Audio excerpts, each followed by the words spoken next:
This podcast is sponsored by Magic Rock Brewing. Currently, you can get free delivery on all orders over £40 and 10% of all online orders by using our code of TakesThatChance10.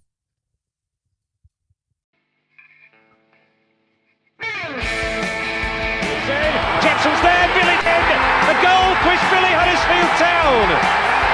The most famous goal of Chris Billy's life. Is this the moment for Lee Fowler? It is. Take your place in Division 2, Huddersfield Town. Ruby and Steve Simonson's boots now. He's missed.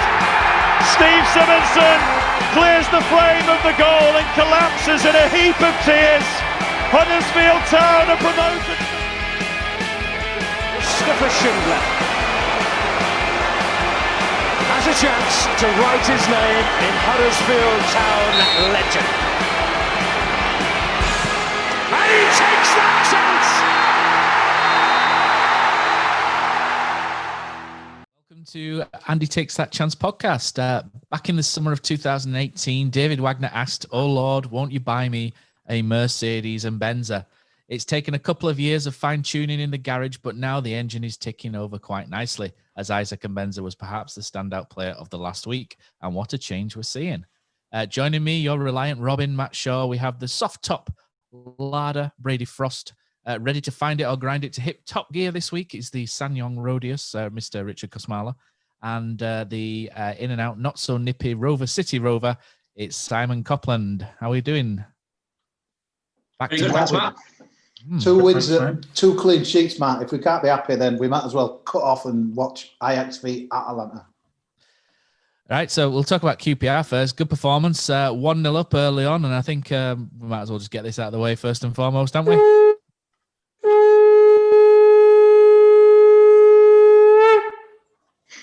What a strike by our boy Josh Karoma. Brilliant goal. Kind of took the ball, obviously, from the edge of our own penalty box and just travelled with it, didn't he? And kind of picked his spot. And I think we'll see a better goal in a Town shirt all season, although kind of arguably some of the better individual goal, at least. I think some of the kind of team goals perhaps have been equally as good, but kind of, really exceptional finish. Shades of Carl and Grant, obviously, looking at a player that he's perhaps replaced, and hopefully kind of the injury that he took the other night isn't too bad, and we see him in a Town shirt again soon. What a goal. Matt Glennon's comment made me laugh because, don't get me wrong, brilliant finish. But it says if QPR had backed up anymore, they'd have been in South Stand car park. It was incredible, wasn't it, how far they backed off? It was not, you know what he said, not taking anything away from him. But you are really, aren't you? But it was just, we needed to start well, I think. I thought coming into these, obviously we'll come on to Sheffield later on, but I look at what's ahead, and we just had a little dip, and I think the viewers were chatting in our group, and we were saying 4 points minimum next 2 games. So it was really important, especially after Cardiff, to see how we kind of came into the game. I'm quite optimistic. Don't think QPR are great away, but yeah, just the perfect start, wanted on that as well. And the guy it's an incredible story, really. I had a text tonight from Palace fans says, "Who's this Chroma guy? Have you just signed him this season?" He's incredible. He's on fire. Says because he knows a bit about London football. So later on, it says, "Mate, says he's like being with us for 2 seasons. He's just totally come alive under Carlos." And the guy, just when you look at it, that just looks like obviously got this disaster in injury, but he looks like a guy loving what he does, cocky, confident, arrogant. He's loving his football. He's arguably one of the first names on the sheet, I would say. Obviously injured now, but hopefully not. I must admit, for me, Kosi, it's proven me wrong. I didn't think he was good enough at this level. Saw glimpses last season that suggested to me it was too big a jump for him to make. Danny Cowell didn't really back him, did he? We went Charlton away, and he didn't even kind of came off the bench for a little bit in a very weak team. He then obviously sent him out on loan. He didn't really do much whilst he was at Rotherham. So I thought it was a lot of hot air, and kind of really happy to be proven wrong. Long may it continue. Yeah, I mean, like who expected it? We were all disappointed for Grant to go, but I mean, we've said it a couple of times, haven't we, in the chat, that you can kind of see similarities between him and Grant, the way he cuts inside, and obviously he's playing in the similar position. But yeah, it's been great. I mean, QPR game, I agree, Kosi. the first thought when Koroma scored was like, great goal, but how much space are they giving him? We saw as well, obviously we did the match previews. I spoke to Clive, who's a QPR fan afterwards, and he just kind of said like, you were just better in every single department. You were faster, stronger, fitter, harder working, just attempted it. I know QPR weren't the best defensively when we were chatting about it, Matt, but again, we'll come on to Wednesday, but we've played well in both these games. But I was really surprised that QPR on Wednesday didn't put up as much of a fight as I thought they were going to. But positives, like great 2 wins, isn't it? And QPR, again, could have had more. I think we could have had more against Wednesday. And like you were saying, Kosi, before we went on air, it's just like, it's nice to be smiling as a Town fan and have like 2 wins in a row. Like, it feels good, mate. I'll just say the guys that it feels good to be in your gym, and you just feel kind of, as if say, I spotted this Town where the last couple of seasons, you should always be proud of who you are, really. But it's like, especially with the rise of Leeds. I'll tell you what made me laugh, guys. I don't know if you thought the same, but Mark Warburton sat on that cooler box. He was like a cheap Bielsa, wasn't it? He was like a Poundland Bielsa, just sat there. He looked absolutely, he couldn't believe what he was seeing, really, could he? And the same with Tony Pulis last night.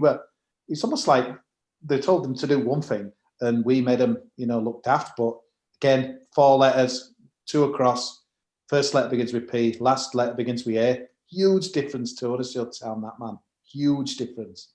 I've got him down here as well. It's no coincidence, is it, that Pippa returns and we look much better, Kosi, and Pete Swallows pointed that out on Twitter as well when we said we're going to go live. Pippa makes such a massive difference. Not only does he go on the outside, he comes inside. He plays as a false fullback at times, if you like. When we attack down the left, he comes across and helps out. He's just a great asset, and he's for his age as well. To say that he's so far ahead of the other options, it's frightening in a kind of way. But he's, we're looking at possibly. I think we've got, as a pairing, the 2 best fullbacks in the league. And one thing I wanted to float the idea past you guys as well is it's a lovely move for the second goal as well, where Koroma plays in Toffolo. And is Harry Toffolo now the best left back in the Championship? Who'd have thought that at the start of the season? There's a Matt, few. can I just things. talk about Pippa first? Sorry, but yeah, I think what you've got to take into account, young guy, he's come from a totally different country. Probably doesn't speak much English. Mate, he's come out of his comfort zone. It's incredible. Said Huddersfield is better than Barcelona. He did. And everyone has a drink. Everyone has a drink and says stuff they don't think right. But no, it's incredible what he's doing. This isn't a guy who's kind of established, playing in England or playing for like kind of regular top team football. Nothing really. Obviously, Spain under 21s, bits and bats, but Espanyol B, odd games in Europa League. It's incredible what he's doing. I remember, I've got all those hands up. I remember when we signed him and I was thinking, what are we doing here? Espanyol B and not many games. The guy it's incredible. I can't believe, and I'll leave you two to talk about Toffolo. I think I've said enough in other ones, but honestly, I'm worried that in January we're going to get a little knock at the door. That's the only thing I'd say on him. Well, there might be more than just 1 or 2 knocks at the door. There might be a number. And Harry Toffolo, we do like the player focus, and we do Harry Toffolo quite a lot because he is one of our outstanding players. But we're looking at a player now who, for left backs in this division, is 8th in the most tackles for left backs. He's 2nd in most interceptions, 2nd as the most fouled fullback, 3rd in most clearances, 2nd in shots blocked, and 8th in crosses blocked, which is one of Cos's bugbears. For me, Brady, we're looking at a left back here who's perhaps, I'm not going to say the total package because you would always hope for them to be as quick as Linford Christie, over 100 meters and whatnot. But he's not slow. But for me, he's where does he rank even in terms of left backs that we've had at this club? Because we've had some very, very good ones, and Harry Toffolo must be right up there. And like Kosi says, in January, you do worry that there might be a knock or 2 at the door. Yeah, or a WhatsApp message as they do these days.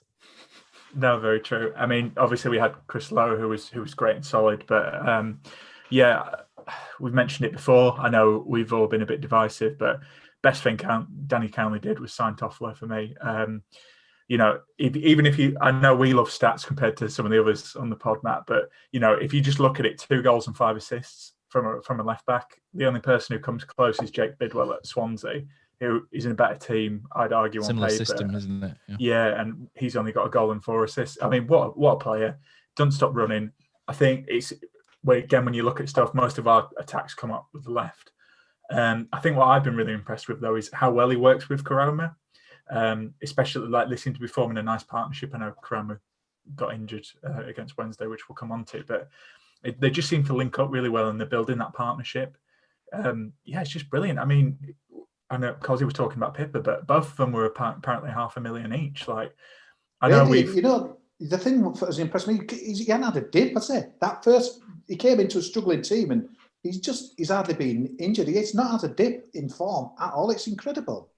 No, I think that's the thing for me on Toffolo is I think he's nearly close to 110 consecutive games now. So you're signing someone there for £500,000 and he's going to play week in, week out, or kind of twice a week as the fixtures currently stand. Albeit there's a bit of luck with that, of course there is, but you're really getting value for money. And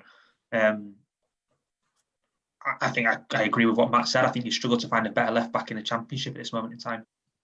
Just going to some of the comments as well. And John McNamara, aka the Pound Shop Harry Potter, says, is Toff better than Lerver? Not for me, Clive, but not far off though. A couple of others coming through. He also says people look sensational. The weaker points of his game are encouraging too. Areas that could all be easily improved with coaching.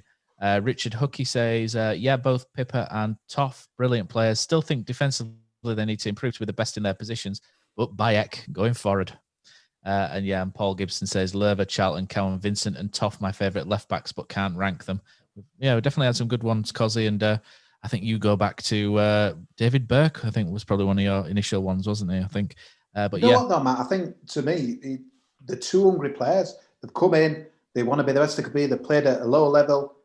Obviously, Toffolo's had a grounding at Norwich and he might be, I want to prove them wrong and what have you. But this is the best thing when you sign players like that. They just want to improve and get better. It's not, for example, signing an experienced right back, where sometimes we've had them in the past who've done a job for us, but I just think these guys just want to be the best they can be. But when you've got a license, what's that song? License to Thrill, like they have, they're going out wide. And Carlos is like, come on, get forward. It must be brilliant to play in a system like that, where it's not about, again, I don't want to mention other coaches, but other coaches are like, whoa, get back, we shouldn't be going that far forward. That swear box. We've got that swear box ready for you, Kosi, if you mentioned Danny Cowley. It's brilliant, to mate. Our Christmas function. I love him.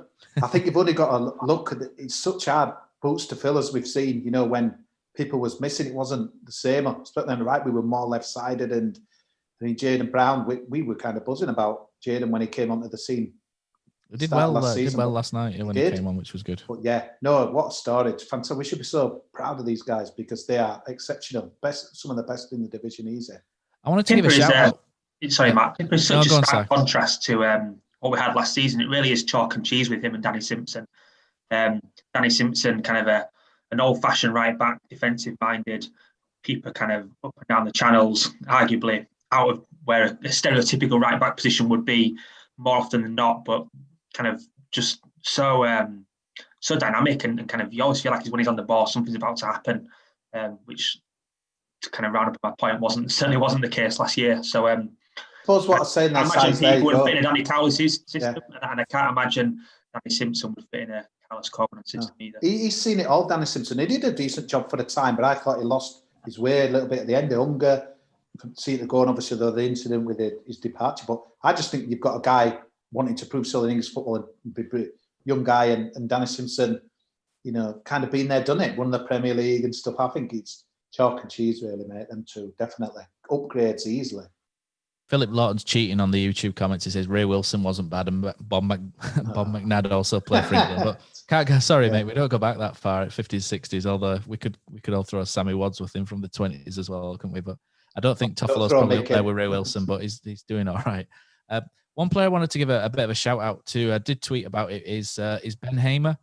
Against Cardiff, we all sort of agreed, I think partially agreed, that his distribution wasn't particularly good, and it was led to the downfall, in particular for Naby Sarr, stumbling around and falling over the ball and giving a goal away. I just wanted to really say that I thought Ben Hamer, despite not really making a save against QPR and being rather redundant for a lot of it, his decision making with the ball was excellent. It's probably been the best it's been all season. Decision of when to go long, when to go short, when to go wide, and he set off several counterattacks. I think it was 8 or 9 counterattacks that he set off from just making a good, quick decision from in goal. And having a goalkeeper that can do that and play to that level is very important for us to get everything going.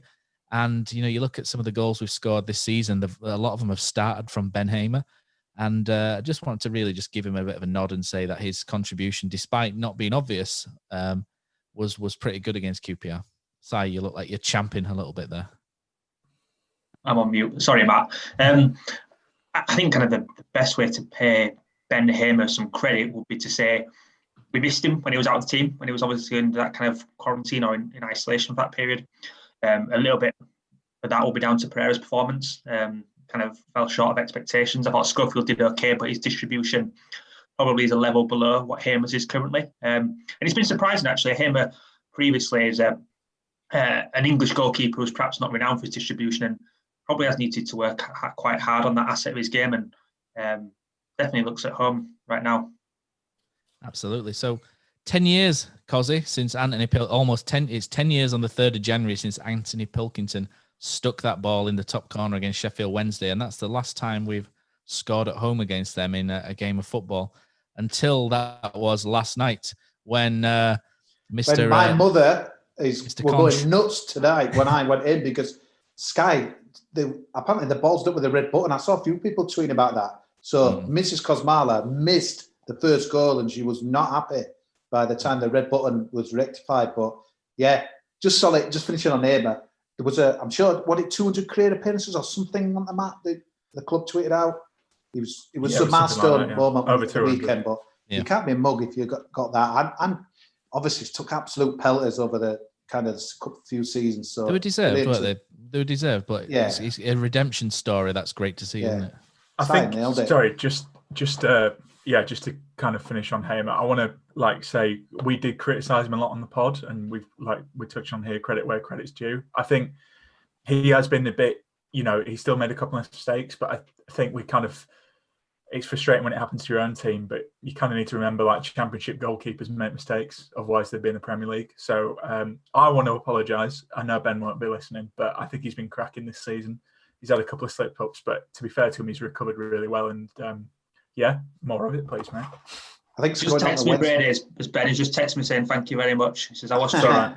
I think going to Sheffield Wednesday, again, same as QPR, and what's been really pleasing, because I kind of, criticise, but point out to me, we kind of seem to get better as the game goes along.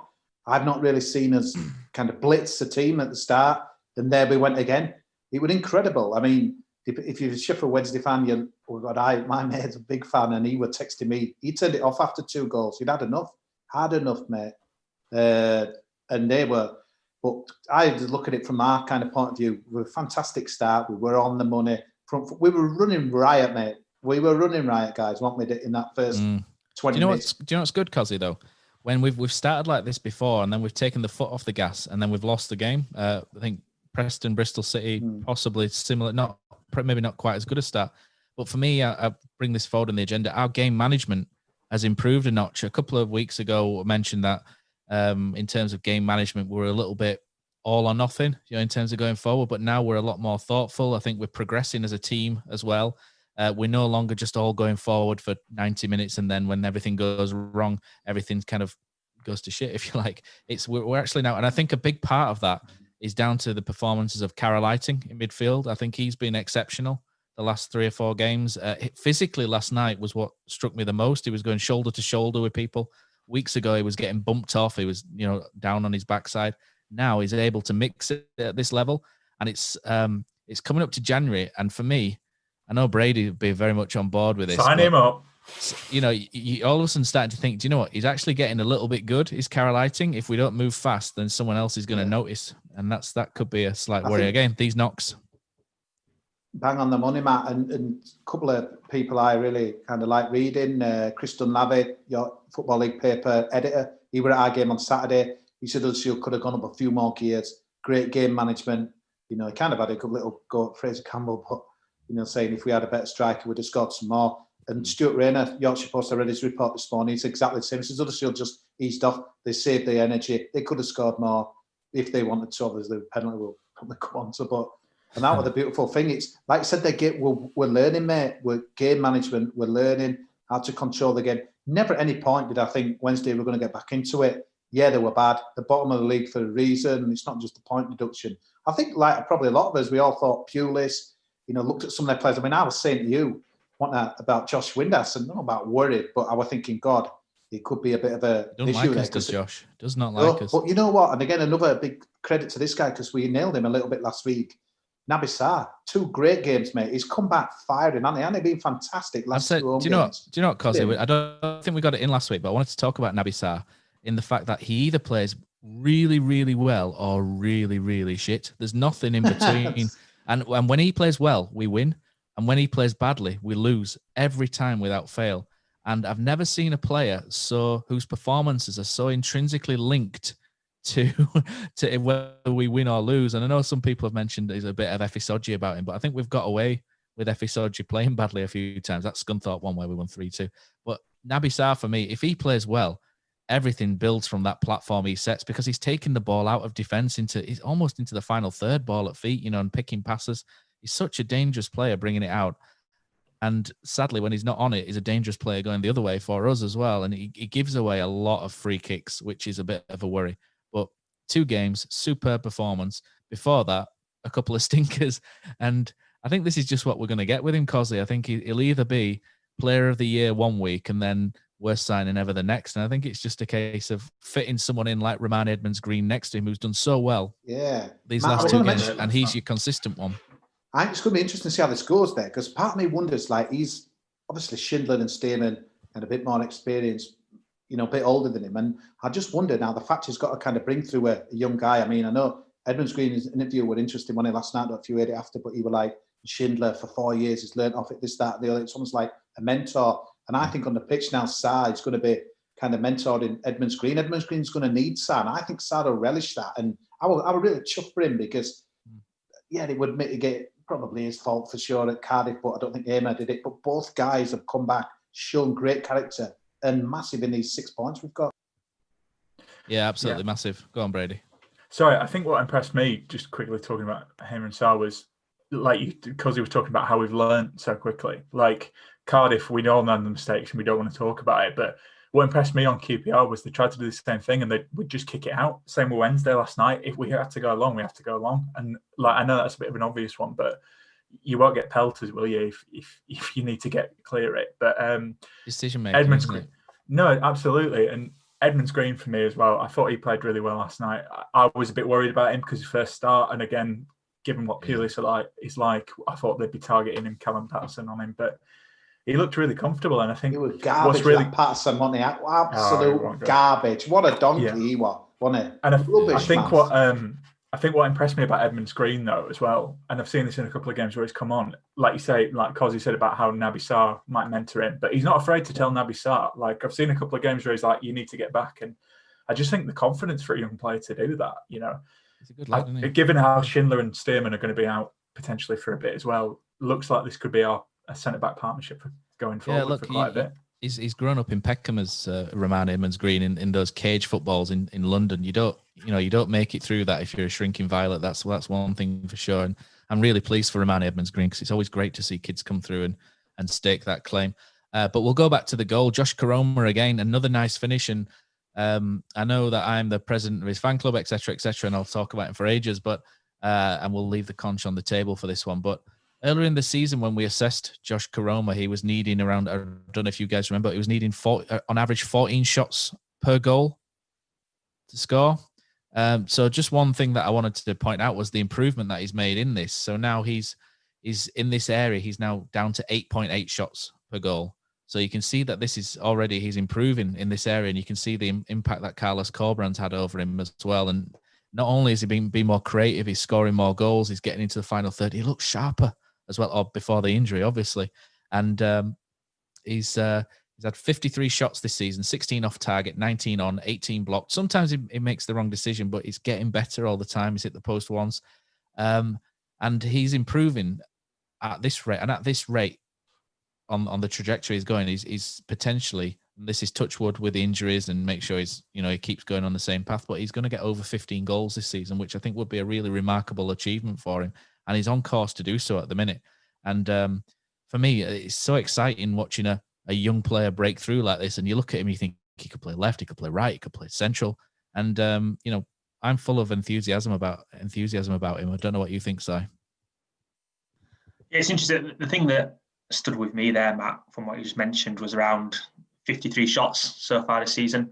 I think I watched kind of all of last season, and kind of all our strikers combined didn't have 53 shots. So in that respect, it's kind of much better watching, even if they're not necessarily all hitting the target. I think I said at the top, Matt, I think I had maybe written him off. I didn't think he could cut it at this level. And I wasn't surprised that kind of Danny Cowley phased him out based on what I'd seen in the early stages of last season. Hindsight's one other thing. I'm kind of sat here today, mincing or eating my words, and kind of glad to be proven wrong. Get yourself one of these, mate. Get yourself one of these.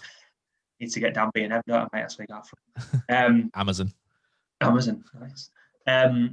Yeah, look, kind of his injury obviously last night looked bad. I think you're right to say he can play anywhere across the front three. I think it's quite clear for me he's better on that left-hand side, cutting onto his right foot.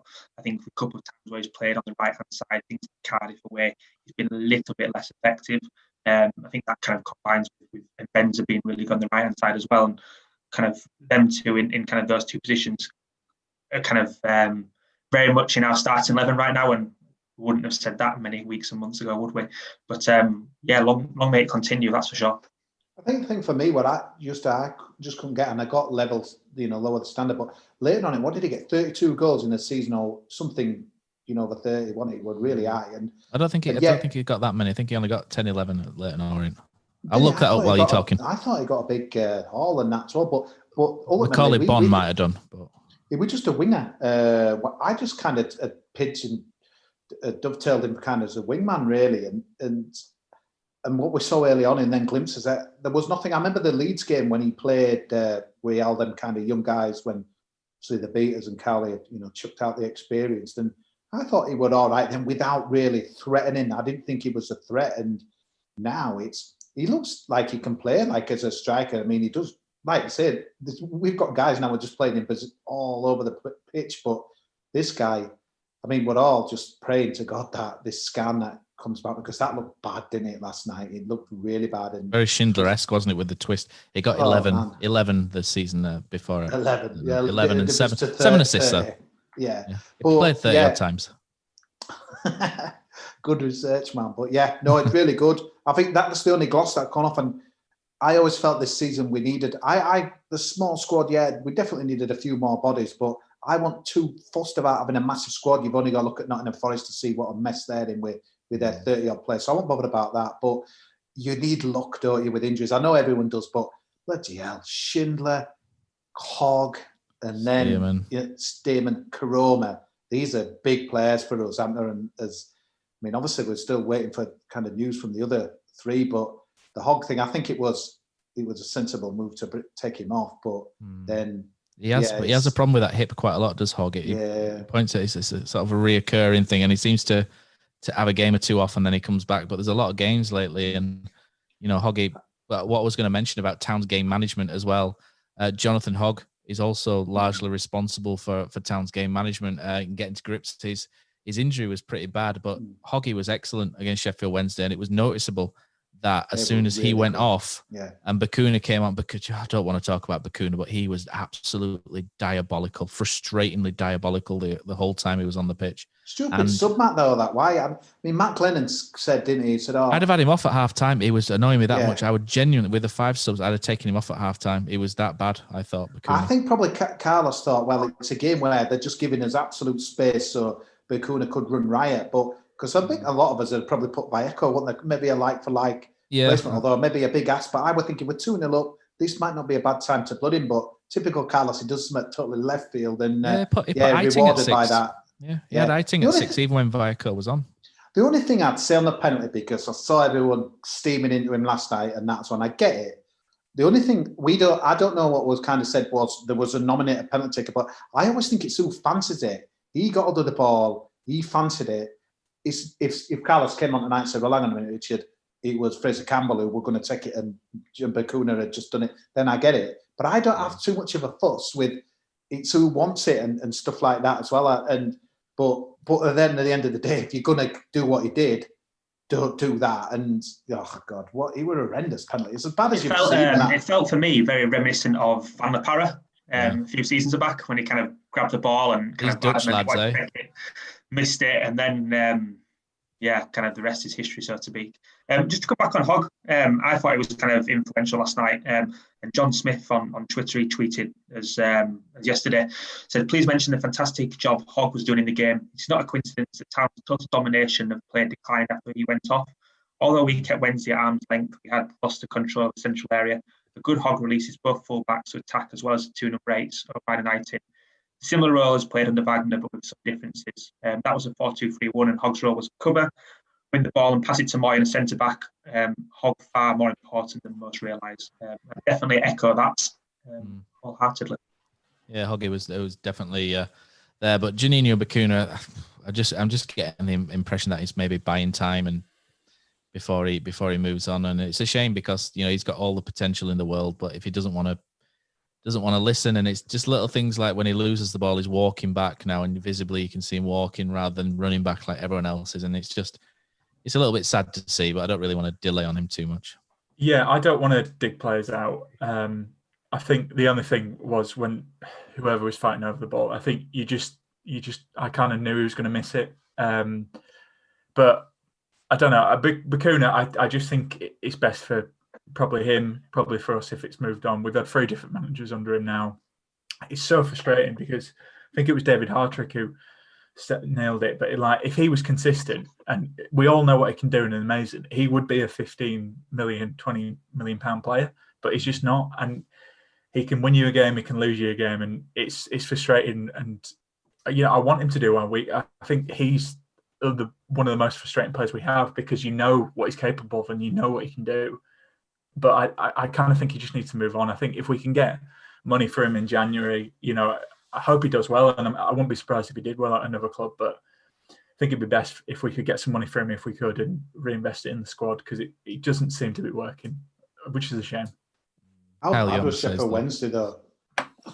Sheffield Wednesday, they were bad at the start. I thought they got better. The kit were as bad as them. How bad were their kit? Were horrendous. Yeah, look, do you know that kit looks all right up close, but on TV it doesn't look good. Yeah, but up close it looks all right. But on TV, no. I think the thing that shocked me most of all, again, I mentioned it a little bit earlier, but obviously Tony Pulis, you think the minimum they will give, they'll be solid, they'll be pushing, they'll be fighting, they'll be really up for it and that as well, and they were nothing. And I thought as well, we mentioned it, it was ironic that we mentioned it last week about the head injuries, but again, ridiculous. Just like Johnny was saying last week, that guy, there's no way that guy, I've got his name on, but he should have been well off. They were dangerous, man. He fell down again. Rubbish, medical. Honestly, they just get third party kind of looking at them injuries. There's no way he should have come on.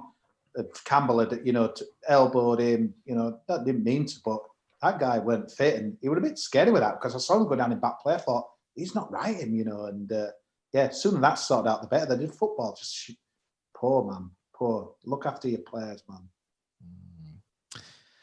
Right. Okay. So that's pretty much Sheffield Wednesday done and dusted. And at the minute, it's just relentless games. Do you think these 2 wins, do you think it was important to win these 2 games, Kosi, with the games we've got coming up now? We've got Bournemouth, don't we? We've got Watford. Do you think we go to those games and really have a go and we can push up the league? Or do you think this just buys us a little bit of breathing room? Yeah, 100%, mate. I'm really excited for the games coming up because I want to see where we're at. Obviously, tempered with the fact that we're probably going to be without key players. It's a shame, really, because I just think you'd want to be playing these guys with your full team. But then again, I suppose every team would say that, although Bournemouth and Watford, they could probably name, 18 players that are getting their first team, where ours is a little bit lower. So, yeah, but the best thing is he's took the pressure off big time. I mean, like I said before, I'd be happy with 4 points.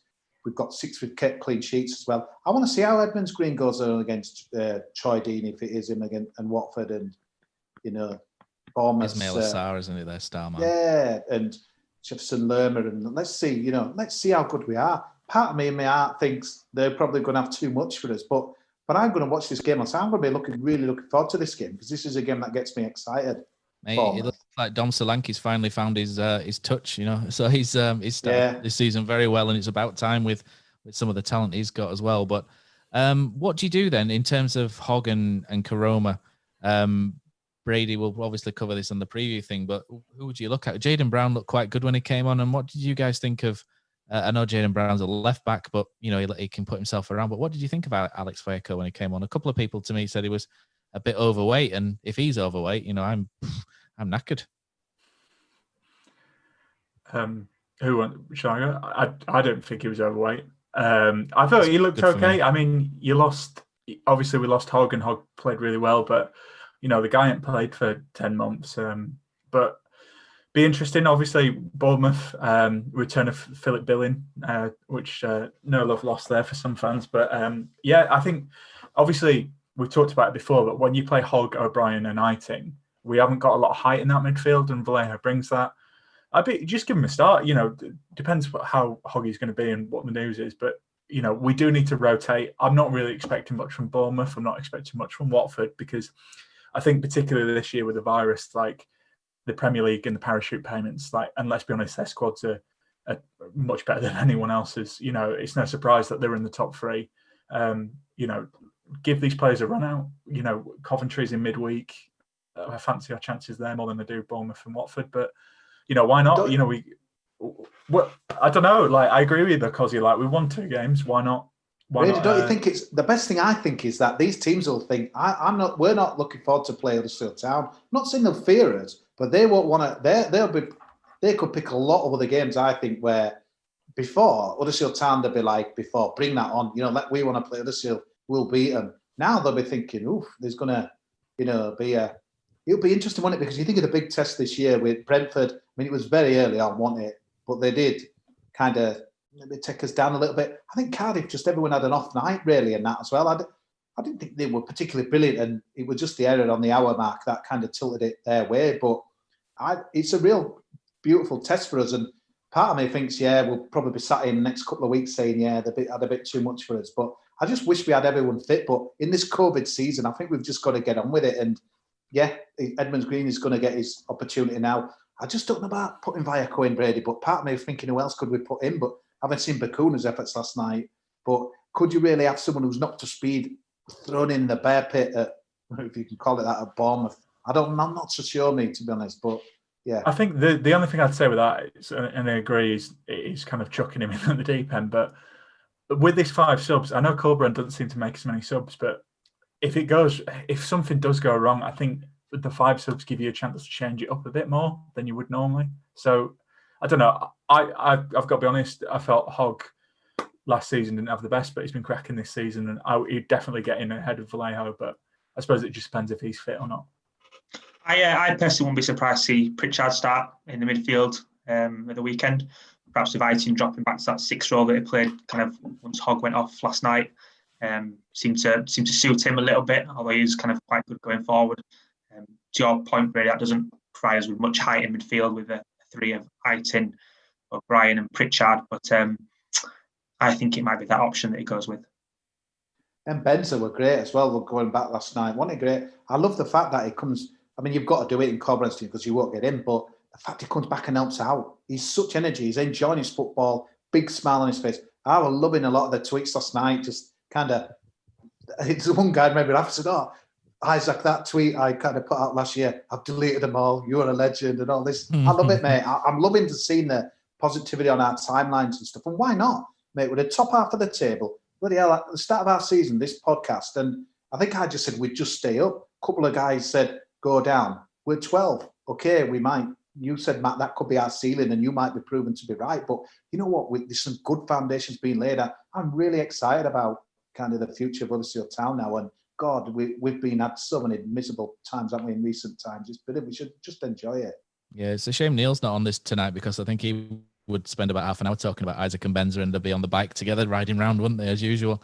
But yeah, he was fantastic. And his technique, he's always had that technique, you know, Isaac and Benza, how he can strike a ball. And he's finally, everything's clicking into place. And it's really great to see. And when you were on Radio Leeds last night, Kosi, I remember I was listening to Matt Glennon and he was saying, you know, look at Isaac and Benza as it had finished and they'd interviewed him. And he was like, look at Isaac and Benza, he's loving life. And he was bouncing around down there, you know, he's laughing, he's joking. And, you know, he's a completely different person. And the cynic in me thought he would try and put it in this season because he's out of contract in the summer and after a couple of failed loan moves, then he'd probably but be we've got that extra year. We've got that extra year we can exercise. And absolutely. God, at the start of the year, we'd have said, exercise next year. How many pints you had now? We're like, bring it on. I'm certain the club will do that now. And I think they might renegotiate. I think because I think he's on quite a lot of money, so they might maybe renegotiate. But if they can't, then bang in an extra year and try and sell him or keep him, because he's very important to everything that we do. And like I said last night on Radio Leeds, one person that's maybe, some people are saying he was great, others are saying he was useless, and that's Fraser Campbell, and he continues to divide opinion a little bit. Last night I thought it was okay. I thought there's a couple of layoffs. Set up the goal, didn't it? Nice back heel. Yeah, and that where Josh Koroma got injured was a great layoff as well. To put Koroma out wide, and Koroma's run was a bit odd, but yeah, there's little things that he does, and he sets, he presses from the front really well. But then when Mbenza's got the ball wide and he's putting a nice curved ball around, he'll curve it around it'll make the defense turn, and he'll put the ball just in that, what they call the corridor of uncertainty. And you know me and cliches, but he never attacks it. That's the other frustrating side, that he never attacks the ball in the box, but outside he'll attack anything. He's like a little Rottweiler, isn't he, running around? And where do you guys stand on him? I kind of like, I didn't like him last year at all, but not him. It was not specifically him, but the role that Danny and Nicky Cowley asked him to play, where it was a shithousey, Alan Lee style role, where he's got to elbow and knee and foul constantly, and he's not doing that this year. So I'm much happier with him, but it's just attacking the ball in the box, which is the only thing for me. And if we could get him to do that a bit more, then I'd be quite happy. How about you guys? Yeah, I mean, for me, Campbell, I think we've not seen much of Ward, and to be fair, Ward's had an injury, but I think Campbell brings out the best of Koroma and Mbenza for me. Like, I feel like I'm... He's a great guy as well, isn't he? The personality. He's a great guy around the dressing room. I feel like I'm doing a bit of a Neil here, but you look at Leeds and you look at Bamford, and obviously Bamford's kind of hit it in the Premier League, but Campbell is a bit similar. It's not necessarily about him being a goal scorer. It's about bringing others into play. And I think his experience, if you look at Koroma's goal against QPR, the reason we've got a lot of space is Toffoli is pulling people wide, Campbell's pulling people wide, and he's really good at stuff like that. It is frustrating because he comes back in and he's committed and he makes challenges. And, I always joke to my friends, here comes his customary yellow card, but he cares. I think that's the thing you've got to say. He's decent. I mean, he's out of contract till the end of the season, and at the moment, I know he's not. He's got. Is it as many goals as he got like the entirety of last season? Yeah, is it half 3 the games? Yeah, 3. Yeah, I'd see if we could extend it. Maybe on a bit of maybe renegotiate. But I think he's a good player to have around the dressing room. He seems to be well liked, and he seems to give it his all. It's just. Again, we'll see what happens with Danny Ward, but he was meant to be the number one, but he can't, for injury and for how Campbell's playing, he can't really get a look in at the moment. But again, that may change throughout the season. But I like him, much improved. A little bit of a double-edged sword for me. I think he's doing a good role in the team. I think he's quite selfless in a lot of the stuff he does. And I've been critical in the past of him not being able to string 2 games together and not being able to last 90 minutes. And actually, if you look under... Albeit it kind of came off last night, but he has played a lot of games in quite short succession this season, and kind of done what's been asked of him and kind of wore his heart on the sleeve. So in that respect, for me, I've been pleased with him. At the same time, I think if you look at our starting 11 currently, possibly the exception of kind of the centre half, where you might kind of question who's a long-term partner for Sarr there, hopefully it'll be Edmonds Green. I do think the number 9, the striker role, is probably the one where we're the weakest, or the one that's up for grabs the most. I think there's other areas of the squad where we're weaker, and kind of come back on people we spoke about earlier. I'm not sure we've got a number 2 right back of a good enough standard at this moment in time to fill in for him. But I think kind of based on the first 11, striker role is perhaps one where we could kind of improve the most. And if you've got aspirations of kind of getting into the playoffs and kind of beyond, I think we'll probably need someone who is going to deliver a better goals per game ratio. Yeah, I think that's it really with Campbell. It's everything that you want outside the box, and then inside the box, it's not quite there, is it? There's it'll be interesting to see where Town go with that, because Danny Ward obviously is still getting up to speed. Kieran Phillips is still doing the business in the B team, which, but Fraser Campbell's performances are allowing him to mature at his own speed, which is quite good. And you mentioned there about pushing up to the playoffs. And one thing Mr. Kosmala mentioned in our WhatsApp group was, would you want to read this out? Go on, Kosi. You read that first, and then we'll answer the question as to whether you want to actually get back in the playoffs and go back up to the Premier League. Yeah, the headline says Terry's need more bite up top. It seems strange to call Tuchel a hiding, but a hiding is certainly was. Others who controlled the game. Blah, blah, blah, blah, blah. If Corberan can secure the elite striker this side desperately needs in January, Fraser Campbell is limited. His game, but limited. Then a playoff push is not out of the question. So this is a guy who watches us. You think he watches a Norwich game and he's watched a QPR game, and he see, I think what we can all see, which, his game, but like you said, with the crosses coming in and what have you, he hasn't missed brilliant. There's not many, he's missed a few, but the strikers do, but I just think we can do better. The big question is in January. This is the problem, really, because, again, no one's going to be selling a good striker in January. I just think it's one of those where we're going to have to suck it up and, I suppose, moving nicely on to the thing, because if we really want to push on, I think it's really interesting now, because we've got there's a lot of games to come with some teams higher up. I mean, Blackburn are no mugs, they're good side. That'll be a decent tough game. Decent. Coming up, Coventry, Mark Robbins will be wanting to put one over us, that's for sure. So that'll be hard next week, even though you think it's easy, they're a game sandwiched in. So I think when we're singing Old Lang Syne and doing whatever we can do under Tier 3, I think we'll have some idea whether it might be an idea to try and push the ball out a little bit here, or is it, we've dropped back down to 15th, we're probably not going to go down, not going to go up, is there any point kind of wasting money? But I suppose I love the unpredictability of it. As you said last night in our group, I love it. I love the fact, I mean, this is probably our team anyway, but when you put your telly on and they tell us piracy and this, that and the other, just eat and all this bollocks before we get to the game, I love it when we don't know what's going to happen. And Naby Sarr sums up Huddersfield Town to me now. It can be awesome or disaster. And I love the fact that every game now I think we can win. Maybe misguided sometimes. But we're going to Bournemouth on Saturday, because like Kevin Keegan, we're going to Bournemouth, get a result. But I just feel we can do something there. We can do something against Watford. Maybe even when, I was saying this before, when we had that 1 win in 7, I was still feeling like that. So I'm feeling kind of really upbeat. Brady, you said that obviously we went to the Premier League, we'd come straight down, but I like to flirt. I'm enjoying the flirting. I'm kind of like dancing in my nightclub, just with some beautiful girls, probably knowing no chance I'm going to... Socially distanced, of course. Yeah, socially distanced, but you never know, do you? So sexually distanced by the sound of it. You never... Yeah, if the Duke and Duchess of Cambridge can come to Batley, then why can't we get in the playoffs, mate? Because I just... There's a lot of strange links in there, Kosi. But I don't want to go up and I don't want to go up and assume, but are we ever going to be ready? But to be fair, I look at the 8 above and I think I don't see a spot there this time.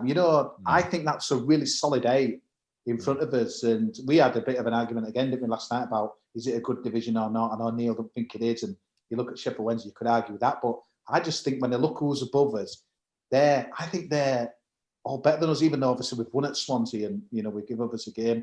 So I'm just enjoying doing what we're doing. Let's just remember, we said we'd go down. We hated pretty much coming on and doing this because we would talk about defeats. We're having fun. We're knocking a few people out. We're getting in that boxing ring. We're throwing us punches. We're knocking guys out. We're dangerous. People don't want to play us. I'm loving the fact we've got our mojo back again and that as well. And credit to Carlos and the guys for giving us that. Who wants to pick up from there? I say, well, where do you take that? But I love the unpredictability of this league. You can kind of turn up to any game.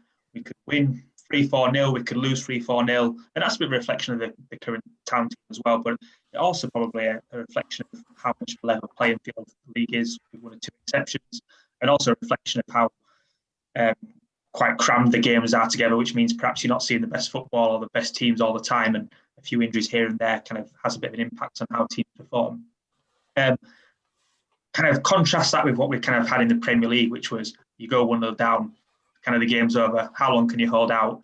Rinse, repeat, week in, week out. And it was just kind of so dull and boring. And I do fear on one hand that were we to move into the Premier League again, whilst that would be a great thing and kind of would be beautiful, it would be kind of a repeat of what went before to some extent.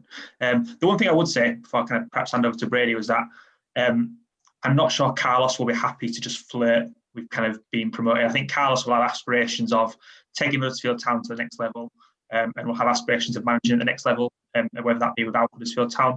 I don't think he'll be happy just to manage a team that consistently finishes mid-table, which, dare I say, some of the older managers perhaps will be able to do so. Remains to be seen kind of how it plays out, I guess. Red House. Yeah, I kind of agree with what the lads said. For me, we're still feeling the effects of being relegated from the Prem. I think, like I touched on earlier, Bournemouth, Norwich and Watford, they've got amazing squads. I think that if none of those teams aren't in the top three, I think that's a failure. Look at Swansea, they're fourth, and you've got like Brentford and Bristol. I think they're all better clubs than us. But what I will say is, I just want, at the start of the season, I had us down for 21st. Don't think we're going to be anywhere near that. I think we need a bit of stability, and I think we need to improve this squad. I know we've talked about squad depth, and I always bang on about it, but we still Carlos still needs to get his own men in, and still needs to blood in some of those youngsters. And I think, if we finish 10th, I think that'd be a fantastic season, like absolutely fantastic. And that's kind of what we all wanted at the beginning. We wanted to see his style. I know for me, I wanted to, I think we're going to be inconsistent. You can prove that. It's exciting though, like you say, it's exciting watching Huddersfield Town again. And how long have we been able to say that? But yeah, it's an opportunity to push on. But the only thing I would say, and I'm sure everyone loves talking about transfers, but we'll come on to it. But there is some areas where I think if we can get them in January, I know COVID's affected stuff, and January is always a difficult month to sign people. But centre back, I think depends what happens with Schindler's injury. Stearman's out of contract and he's injured. I think we could look to address there. Obviously, unless there's another issue, Rolando Irons will be coming in. I think it is an opportunity to give Carlos the people he needs, but I think we just need to build and keep this momentum, because if you look at Norwich, it took 2 seasons under Farker before they went up and did really well. You look at Leeds, same thing, and I think it's going to need time. But yeah, I want to be a good team, and I think if Carlos is backed, I think we could definitely have a playoff push next season for sure. Interesting. I'll read out some of the comments online because a couple of them have been coming in. So Pound Shot Potter says, in 2017, we went up when our squad wasn't prepared or good enough for the Prem. We've been exciting this season, but nowhere near the 2017 level. So if we did go up, I'd be worried. Richard Hookey talks about Campbell and says that I think we should keep him and get hold of a young number 9 we can develop into our system.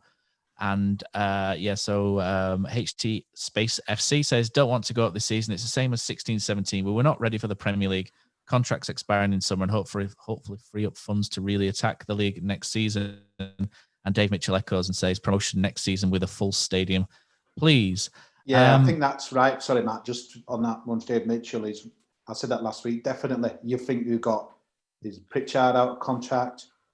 Tell me Elphick, has he got another year? No, Elphick's gone. Stearman, Schindler. There's wages, Diakarby. We'll probably extend. Hopefully, we'll get Benza's Diakarby gone. Hopefully, hopefully his contract's up, and it's exciting, that, isn't it? We've got the space to bring guys in and hungry guys. And we touched on it earlier, but we want to see Toffalo's and Pippers in, hungry players who want to give everything for Huddersfield Town. I think we're getting there. We said before, come on, Si. I think when you look at some of the, we mentioned there, not the same patch as I can't remember the guy who messaged in, but I thought we had 11 and more rowing in the same direction. We had 11, 14, 15 guys, everyone rowing in the same direction.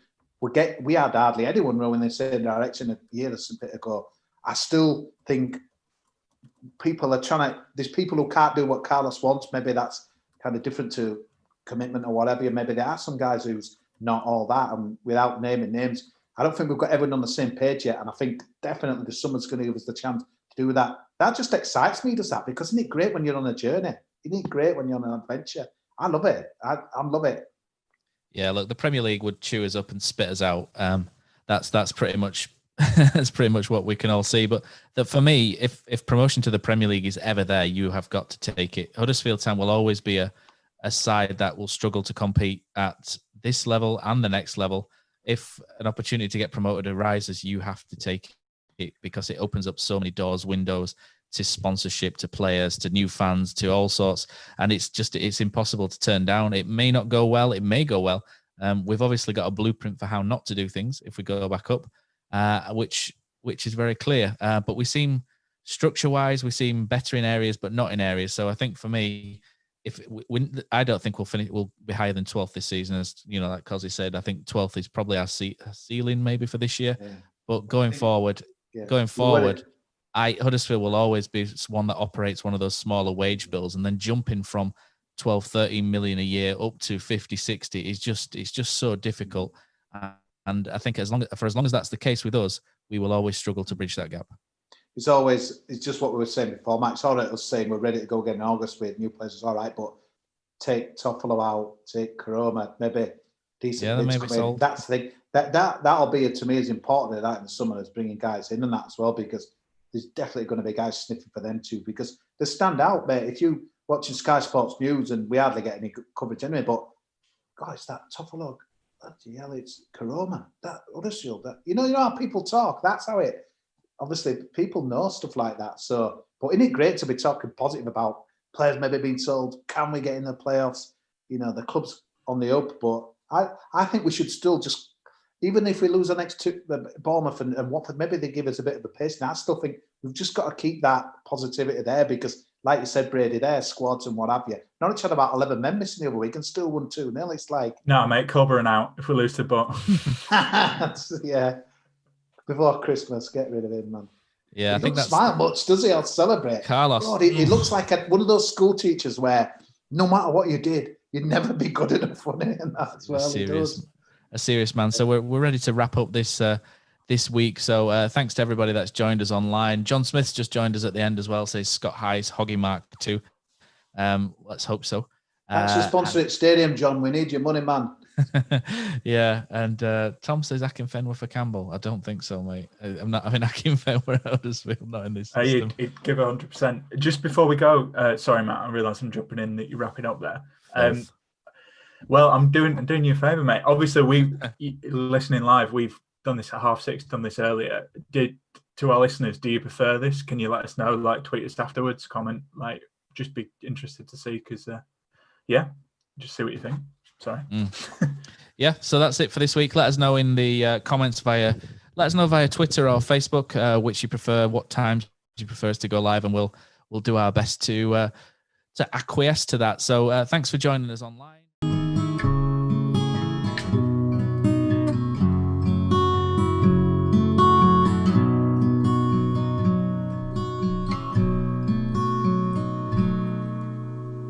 There's a team that is dear to its followers. The colours are bright blue and white. They're a team of renown, and they're the pride of the town, and the game of football is their delight. And all the while upon the field of play, thousands loudly cheer them on the way. Often you can hear them say, who can beat the town today? And then the bells will ring so merrily, and every goal shall be a memory. So town, play up and bring that cup back to Huddersfield. So town, play up and bring the cup back to Huddersfield.